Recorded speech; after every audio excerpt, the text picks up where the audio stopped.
So we're going to go on to a new part of statistics today. Part of that is going to need us to do a little bit on conditional probability. It's something you will have seen at year 11, but we're going to recover again in normal maths in year 13. I'm just going to do a little bit of it now, have a little bit of a look at an exercise. If you've got the year 2 book, you can do a bit more work on it, but it is something you'll cover in a lot more detail in your normal maths lessons next year. Conditional probability is us finding the probability of something happening, knowing that something else has already happened. So if we look at this branch here is the probability that B happens given that A has already happened. And at the end here, we want to find the probability that A and B have happened, which we times these two together. Now, normally the formula is written like this: the probability of B given A is the probability of A and B divided by the probability that A happened. This is a really important formula that you're going to need to remember and use quite a lot, both in A-level and in further maths. So just looking at some examples of this, there's two different ways we can think about it. We can either use the formula, or we can think about like restricting the sample space. I think restricting the sample space is often a lot more intuitive, but it is important that we can use the formula, because often we won't be able to restrict the sample space because we won't have like a visual representation of the situation. So if we're looking here, we've got a two-way table. We've got B as the event that a student is a boy, F is the event that they choose French. So we want the probability of French given that they're not a boy. Okay, so we're just going to be looking at people that are not a boy and finding the probability that they study French. So we start off by looking at the restricted sample space method. We're just looking at these 60 people here. The probability that they study French is 38 out of 60. So it's reasonably intuitive if we think about it as a restricted sample space. Using the formula, we want the probability of not B and F, which is this 38 out of 60, divided by the probability of not B, which is 60 out of 100.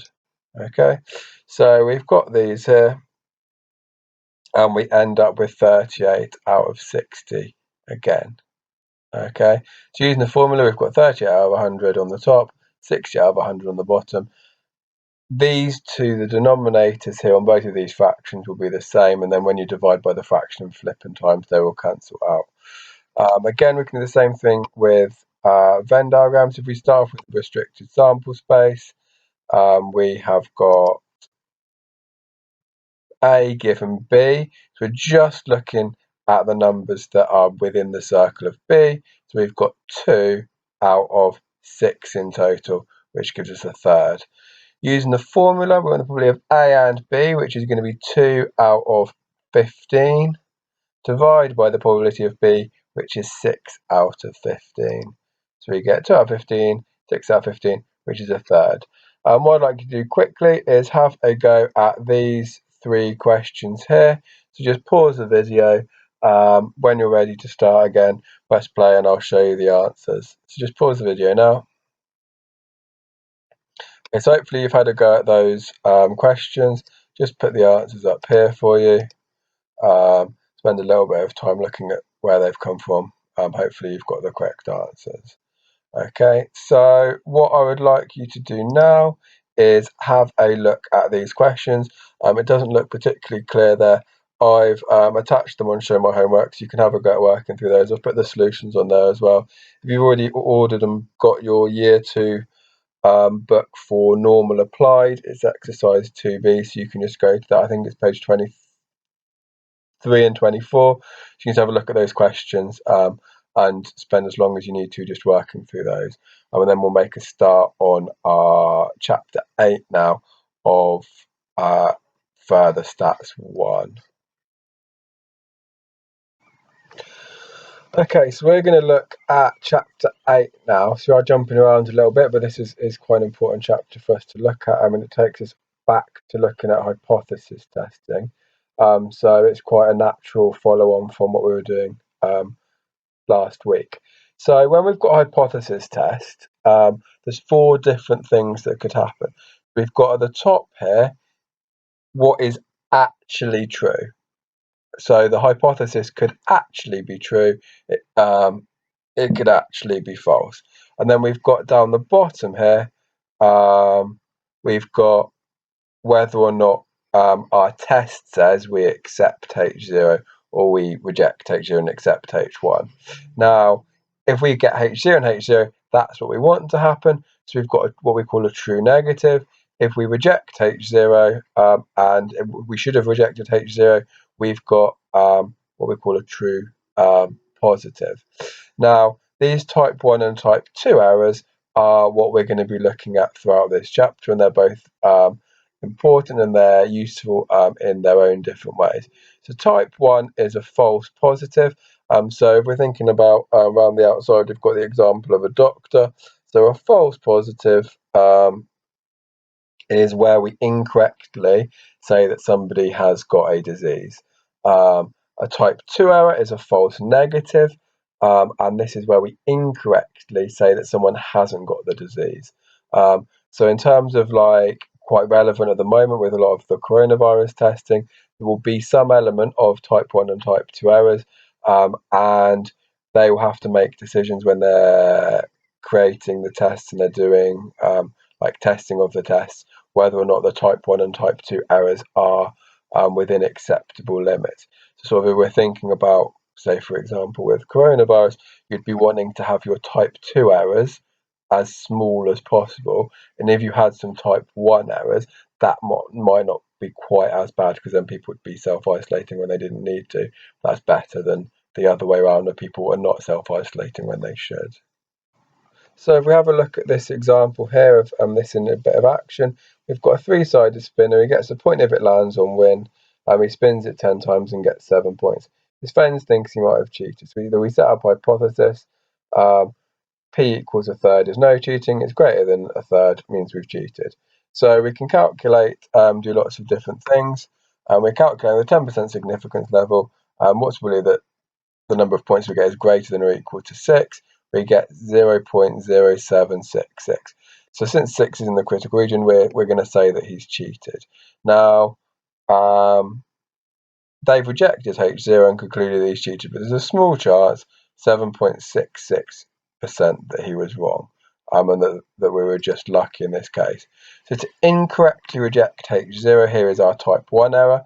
The probability of a type 1 error is the actual significance level in the hypothesis test. So quite a lot in year 12, both in normal and further maths, we had to find the actual significance level. And when that felt a little bit like an arbitrary thing to do and didn't really make sense why we would do that. But this is the reason why we would be calculating the actual significance level. So even though we had a 10% significance level, the actual probability of us being within that critical region is 7.66, and that's our type 1 error percentage, and that's quite useful for us to be able to calculate and know, and it sort of makes sense why we were doing that in the past. Suppose he got 5 points. This is not in the critical region, so his friends would conclude he hadn't cheated. But it might still be the case that he had cheated. So we need to sort of work out what that probability was. So to incorrectly accept H0 is known as a type 2 error. And we're going to look a bit later at how we would calculate the probability of a type 2 error. It's something that we need a bit more information on to be able to do. Okay, so let's have a look at an example of how we could have to calculate type 1 and type 2 errors. So we've got accidents occurred on a stretch of motorway an average of 6 per month. Many of the accidents occurred involved vehicles skidding into the back of other vehicles.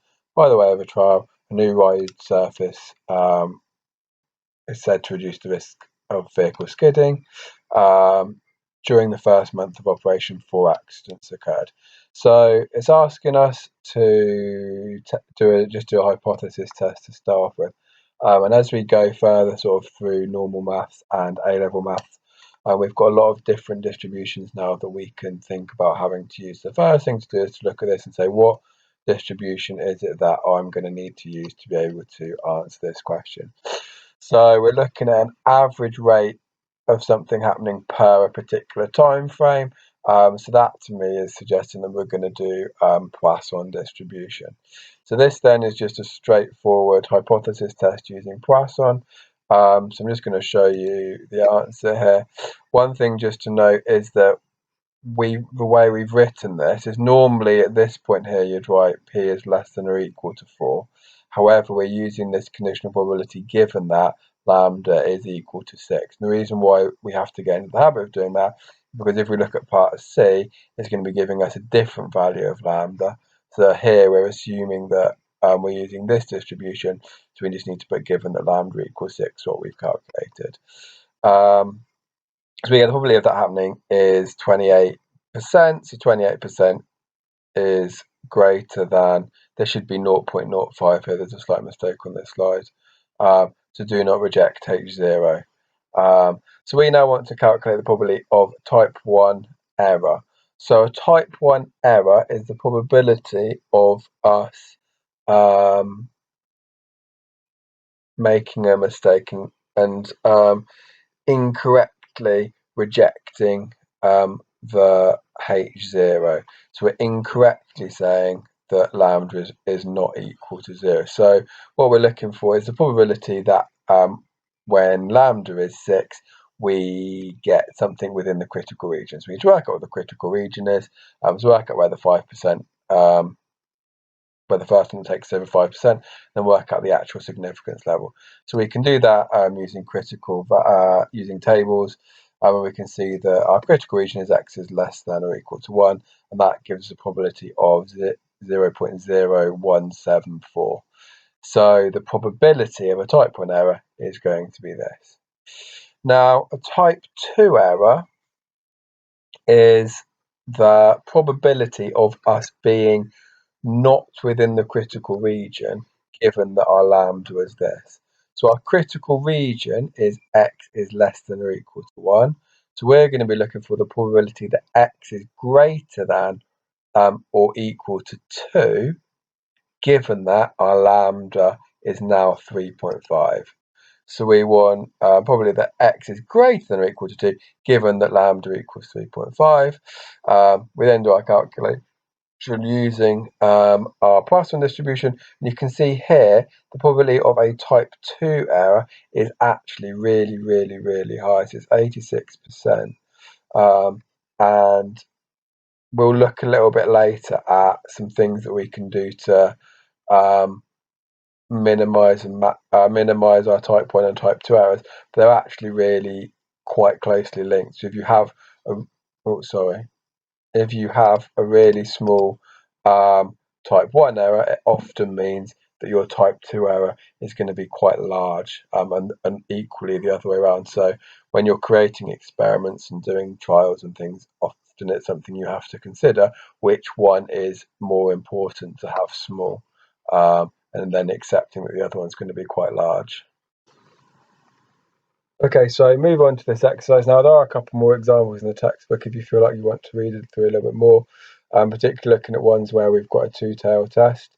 Work through this exercise. It's a slightly easier exercise than the one we've just looked at, in that it tells you what distribution you're going to be using, so that does simplify things a little bit.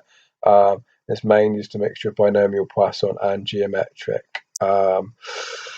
Next exercise in this book is on normal distribution, which we haven't done yet, so we're just going to skip through that and move on to something on a little bit later on in the chapter for next lesson. So yeah, work through that, have a go at all of the questions, and send me an email if there's anything that you want a little bit more support on, anything you want clarifying. Speak to you soon. Bye.